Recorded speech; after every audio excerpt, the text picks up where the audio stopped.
দেখো আজকে একদম বিলের দেশি শোল। দেখো দেখো মাছটার কালার দেখো, শোল মাছই নিলাম। এই করলেই ও আসবে। পাপা বন্ধ করো। দেখো দেখেছো, বাহ, মাথাটা কেটে আনো নি কেন? হ্যাঁ মাথাটা কেটে আনো কেন? মাথাটা তুমি খাবা তাই? এই আমি মাথা খাই নাকি রে? কেন? তুই মাথা আস্ত নিয়ে চলে আসিস কেন রে?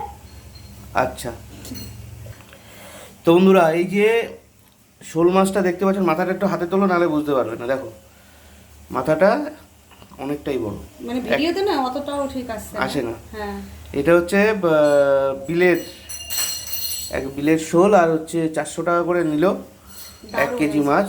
আর গায়ে কি আর খাবো কি দিয়ে জানো তো? কচু দিয়ে খাওয়া হবে, ঠিক আছে? এটা তো কচুর তরকারি হবে। আচ্ছা কচুর তরকারি হবে, তুমি কচু আছে আর একটু কচু দিয়ে করে দাও, ঠিক আছে? চলো।